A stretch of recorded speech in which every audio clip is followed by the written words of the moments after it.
नमस्कार दोस्तों, मैं आनंद सिंह स्वागत करता हूं आपका आपके अपने YouTube channel HSSC exam cracker पर। जैसे कि हम मैथ्स की वीडियोस के साथ डील कर रहे हैं, मैथ्स का सिलेबस मैं करवा रहा हूं, जिसमें रेशनल प्रोपोर्शन हमारा जो चैप्टर है वो चला हुआ था। टाइप 3 हमारे हो चुके थे, टाइप 4 की मैंने बात की थी। जैसे कि मैंने आपको लास्ट वीडियो में बताया था, इक्वल टू की जगह पे अगर आपको रेशो मिल जाएगा तो क्या होगा। ठीक है, just a moment.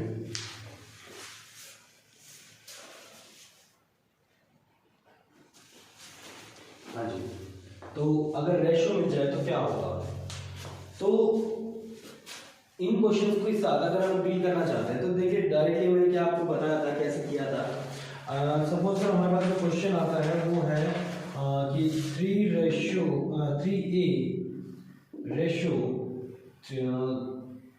2B ratio 4C ऐसे रेशो मिलता है हमें। ठीक है, रेशो में ऐसे दिए हुए हैं और हमसे पूछा गया है कि फाइंड, हमें ढूंढना है, क्या ढूंढना है, A ratio B ratio C क्या होगा। ठीक है, चलिए। जब इक्वल टू में था, तो जब ये इक्वल थे तो हमने क्या किया था, इनका एलसीएम लेके डायरेक्टली आंसर निकाला था कि एलसीएम लिया था, फिर मल्टीप्लाई करवा के देखा था कि कितने पे आता है। लेकिन जब आपको रेशियो का ऐसा मिलता है ना, तो आपको कुछ भी नहीं करना है, डायरेक्टली सिर्फ ये वर्ड्स उठाने हैं, ये लेटर्स उठाने हैं, लेटर्स को छोड़ देना है और सिर्फ न्यूमेरिक वैल्यूज उठा के 3 रेशो 2 रेशो 4 ये डायरेक्टली आंसर हो जाएगा हमारा। ठीक है, फॉर एग्जाम्पल अगर मान लो हमें दिया जाता है 2A है रेशो 3B है रेशो 5C है रेशो 8D है, तो क्या होगा। ठीक है, कुछ नहीं होगा, डायरेक्टली आंसर हो जाएगा हमारा 2 रेशो 3 रेशो 5 रेशो 8। यानी अगर यहाँ दिया है रेशो तो हमें उठाना है डायरेक्टली। ठीक है, लेकिन अगर रेशो डायरेक्टली नहीं दिया गया है, इक्वल टू का निशान दिया गया, तो हमें एलसीएम करके करना पड़ेगा। ठीक है, चलिए नेक्स्ट जो इसके टाइप के अंदर क्वेश्चन है, थोड़ा सा एडवांस लेवल का क्वेश्चन अगर करते हैं, अगर P/Q की फॉर्म में अगर आपके लिए क्वेश्चन मिलते हैं तो क्या आप करेंगे। ठीक है, आपको कुछ भी करना हो, कैसे भी हो, मैं आपको डायरेक्टली आंसर बताता हूँ इसके। ठीक है, बिल्कुल रेशियो में तो कुछ भी नहीं करना है, सीधा आंसर उठाना है और रख देना है। लेकिन क्या होगा अगर इस तरह से दिया गया हो 1/2A ratio 1/3B ratio 1/4C और निकालना है A ratio B ratio C। हाँ जी, एक बात ध्यान रख लीजिए, जब रेशियो के क्वेश्चन आ जाते हैं इस टाइप के बीच में, अगर रेशियो का साइन आपको मिल रहा है तो आपको डिनोमिनेटर्स में इक्वल चाहिए। क्या चाहिए, डिनोमिनेटर्स में इक्वल चाहिए।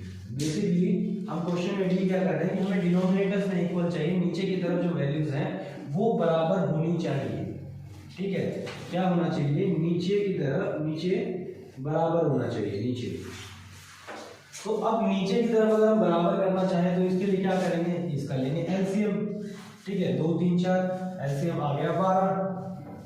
ठीक है, 2 3 4 एलसीएम आ गया 12। अब 12 को, इसको 12 बनाने के लिए क्या करें, इसको 12 बनाने के लिए क्या करें कि ये 6 से मल्टीप्लाई कर दें, लेकिन 6 से ऊपर भी करना पड़ेगा। 4 से नीचे करेंगे, 4 से ऊपर करेंगे, इसमें 4 से 3 नीचे हो रहा है, 4 से 3 से ऊपर कर देंगे। ठीक है, तो सीधा क्या बन जाएगा, वो हमारा जो क्वेश्चन होगा ये बन जाएगा 6/2A, 6/12A और रेशो 4/12B रेशो 3/12C।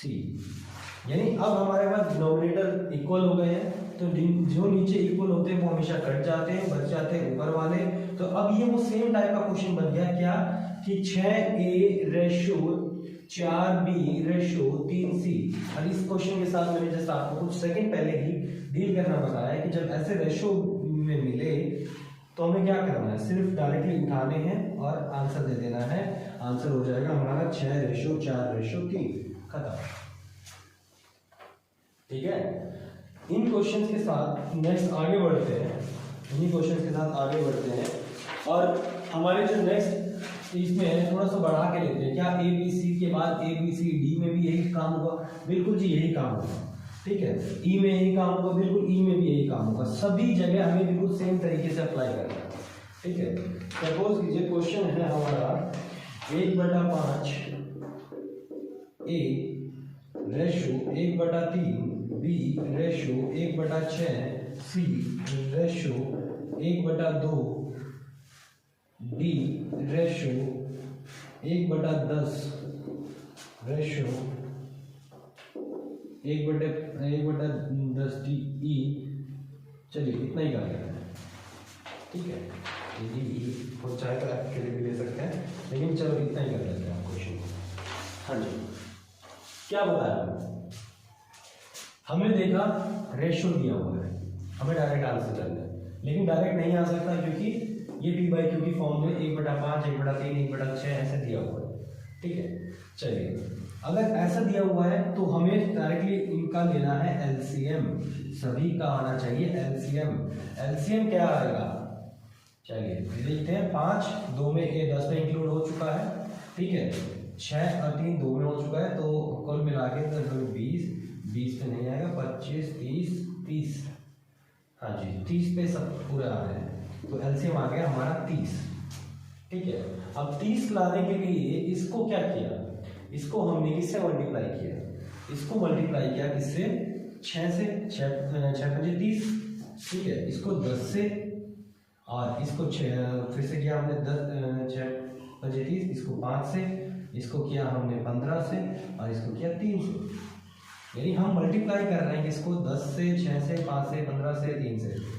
अब ऊपर तो वही है ना, तो हम क्या करेंगे एग्जाम्स में अपने स्टेप्स बचाने के लिए, क्योंकि देखो जाहिर सी बात है नीचे तो सब सेम हो जाएंगे, नीचे सब सेम हो जाएंगे, सबको कटना है।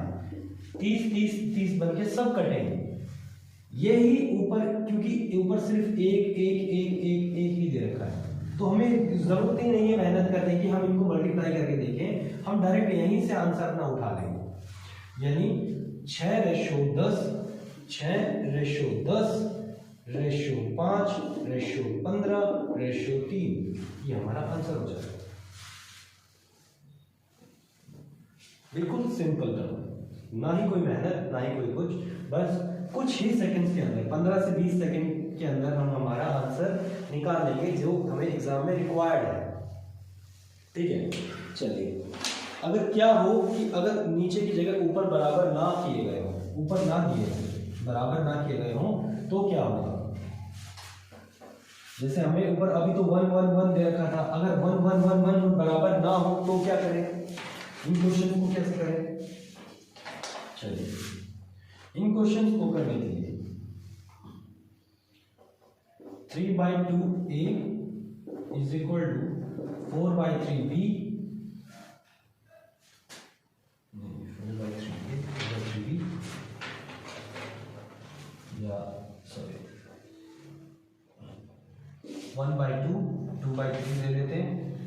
इससे कोई क्वेश्चन है नहीं मेरे पास, तो नेक्स्ट आगे देख लेते हैं।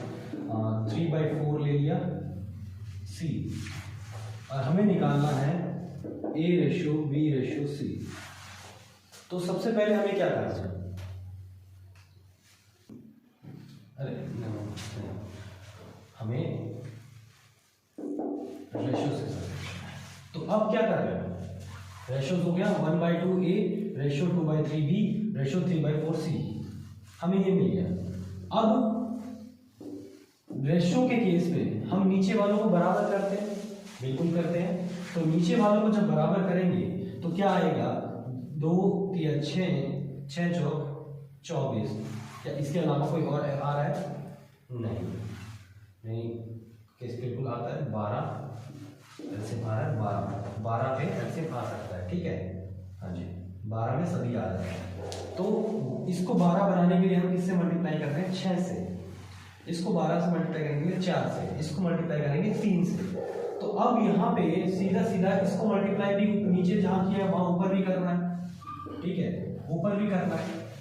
तो हमें नीचे तो बराबर किया और सब के सब कटेंगे, सिर्फ ऊपर ऊपर वाले बचेंगे। ठीक है, तो ऊपर ऊपर वाले से बचेंगे, तो ऊपर से हमारा आ गया एक चीज 6 रेशो, उसके बाद 8 रेशो 9, 6:8:9, बिल्कुल सेम, बहुत आसानी से इन क्वेश्चन को हम ऐसे इजीली कर सकते हैं। ठीक है, चलिए एक इससे बड़ा क्वेश्चन लेते हैं, इससे भी बड़ा क्वेश्चन लेते हैं थोड़ा सा।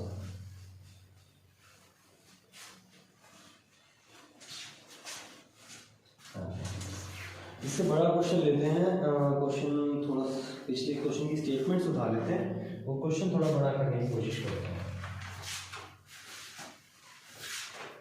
3/2a ratio 4/3 ratio b ratio 6/5 ratio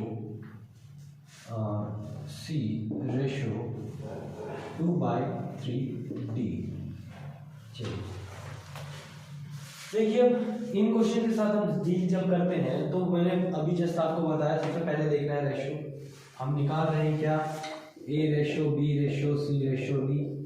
ठीक है, अब निकाल रहे हैं a ratio b ratio c ratio d, तो 3/2a to 4/3b 6/5c 2/3d, ये हमारा क्वेश्चन हो गया। हमें सबसे पहले क्या देखना है, बीच में इक्वल टू है या रेशो है, रेशो है। रेशो में हम नीचे वाले बराबर करते हैं ऊपर वाले, नीचे वाले, ठीक है जी, नीचे वाले को बराबर करना है। तो हमारा काम क्या होगा, एलसीएम लेना, 3 × 5 = 15, 15 × 2 = 30, 30 हमारा एलसीएम हो गया।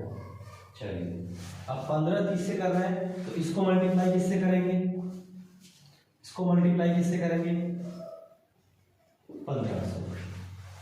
ठीक है, 15 × 2 = 30, 10 × 3 = 30, 5 × 6 = 30 और 10 × 3 = 30, यानी 15 से, 10 से, 6 से और 10 से, इन सब से मल्टीप्लाई करने पर हमें क्या मिलेंगे, डिनोमिनेटर्स इक्वल मिल जाए। नीचे वालों से हमें कोई मतलब नहीं, क्योंकि नीचे वाले बाद में कटते ही हैं।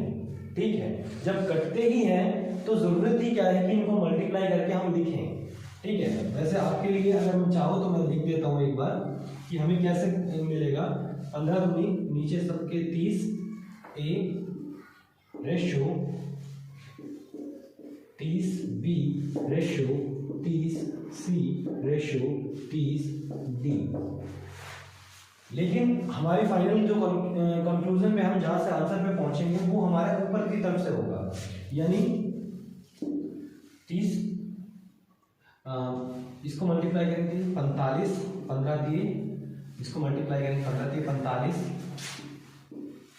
10 चौके 40, 40, 6 × 36 और 10 × 2 = 20। देखिए बिल्कुल सिंपल सा तरीका है, कुछ नहीं करना है, डिनोमिनेटर्स इक्वल है, कट गए। अब बचे 45 रेशो 40 रेशो 36 रेशो 20, ये हमारे आंसर हो जाएंगे। क्या हमें जरूरी है कि हम इसी प्रोसीजर से निकले, क्या हमें जरूरी है कि हम इसी प्रोसीजर से निकले? क्या इन क्वेश्चंस को बिना ऑप्शंस के नहीं कर सकते? हाँ जी बिल्कुल कर सकते हैं, ऑप्शंस के साथ ही हम क्वेश्चन कर सकते हैं, क्योंकि देखिए जो भी हम एलसीएम ले रहे हैं इन्हीं का तो ले रहे हैं, 2 3 5 3 इन्हीं का तो एलसीएम ले रहे हैं। अगर इन्हीं के मल्टीपल्स, ठीक है, जो आपका मान लो पहला वाला है, पहला वाला मान लो ऑप्शन में कहीं यही एक ऑप्शन था, ये सी बी कहीं पे भी ऑप्शन था, इन्हीं से तो एलसीएम ले रहे हैं और इनके साथ मल्टीप्लाई करा रहे हैं। ठीक है, इनके साथ एलसीएम ले रहे हैं और इन्हीं को मल्टीप्लाई करा रहे हैं, तो कहीं ना कहीं आपको क्या देखने को मिलेगा कि जो आपका ऑप्शन है जो 45 बना है ये किसका मल्टीपल है? जो ऑप्शन में हमारा 45 आया पहला, तो ये किसका मल्टीपल है? ये 3 का मल्टीपल है। यानी अगर हम उठाएं कि डायरेक्टली यहाँ से क्वेश्चंस को उठाने की कोशिश करें कि मान लो कहीं ऑप्शंस है, एक इसी क्वेश्चन को मैं ऑप्शन से बदलने की कोशिश करता हूँ, एक बार आप यहाँ ध्यान दीजिएगा। ठीक है, इन्हीं क्वेश्चंस को मैं ऑप्शन में बदलने की कोशिश करता हूँ कि कैसे हम ऑप्शंस के साथ कैसे डील करेंगे।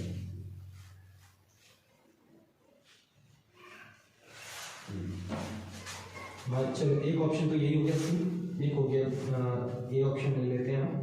हमारे पास 30:45:60:20, एक हो गया हमारे पास